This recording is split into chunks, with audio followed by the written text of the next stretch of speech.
দেশের ফুটবল কিংবা স্পোর্টস ইতিহাসে এমন ঘটনা খুবই বিরল। হঠাৎ করে জাতীয় স্টেডিয়ামে এলেন বাংলাদেশের প্রধানমন্ত্রী তারেক রহমান। সঙ্গে ছিলেন আমিনুল হক, যিনি দায়িত্ব পালন করছেন যুব ও ক্রীড়া প্রতিমন্ত্রী হিসাবে। সাবেক ফুটবলারও তিনি। কেন তারেক রহমানের জাতীয় স্টেডিয়ামে আসা?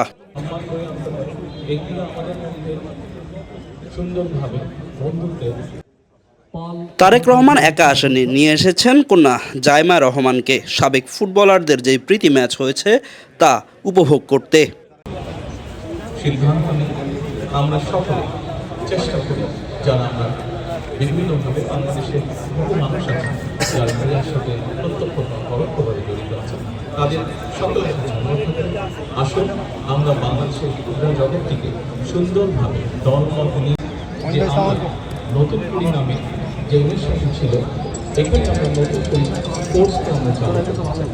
শুধু নতুন স্পোর্টসকে আমরা চালু করতে চাই না, আমাদের একটি পরিকল্পনা আছে বাংলাদেশের প্রত্যেকটি জেলায়, প্রত্যেকটি উপজেলায়, প্রত্যেকটি ইউনিয়ন স্কুলগুলোর মধ্যে বিভিন্ন শ্রেণীর মধ্যে স্বাধীনতা দিবস উপলক্ষে বাফুফে আয়োজন করেছে সাবেক ফুটবলারদের নিয়ে লাল ও সবুজ ম্যাচ।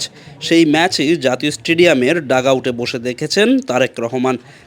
দেশের ফুটবল ইতিহাসের জন্য যা অনুপ্রেরণা হয়ে থাকবে। প্রধানমন্ত্রীকে সান্নিধ্যে পেয়ে ফুটবলাররাও বেশ উচ্ছ্বসিত। ম্যাচ শেষে প্রধানমন্ত্রী ফুটবলারদেরকে মেডেল পরিয়ে দেন। প্রধানমন্ত্রীর সান্নিধ্যে ফুটবলাররা বেশ উচ্ছ্বসিত ছিলেন। এ সময় প্রধানমন্ত্রীর সঙ্গে ছিলেন যুব ও ক্রীড়া প্রতিমন্ত্রী আমিনুল হক। এর আগে কোনো প্রধানমন্ত্রী স্বাধীনতা দিবসের প্রীতি ম্যাচে এসে উপভোগ করেছেন কিনা ইতিহাস ঘাটলে তেমন নজির পাওয়া যাবে না। এ সময় ফুটবলাররা প্রধানমন্ত্রীকে একটি ফুটবলও উপহার দেন। তাছাড়া বাফুফে থেকে জাতীয় দলের জার্সি উপহার পান জাইমা রহমান ও তারেক রহমান।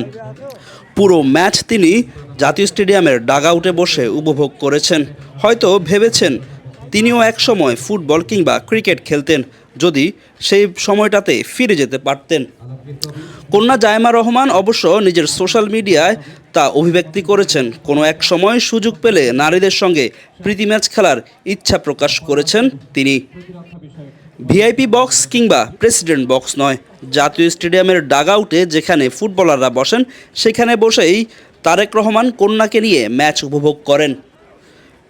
পুরস্কার গ্রহণ শেষে তিনি কঠোর নিরাপত্তায় জাতীয় স্টেডিয়াম ত্যাগ করেন। এ সময় সাংবাদিকদের সঙ্গে বেশ হাসি মুখে কথাও বলেন বাংলাদেশ প্রধানমন্ত্রী তারেক রহমান। যাওয়ার সময় সমর্থকদের উদ্দেশ্যে হাতও নাড়ান তিনি। দেশের ফুটবল ইতিহাসে স্মরণীয় একটা দিন হয়ে থাকবে এটি।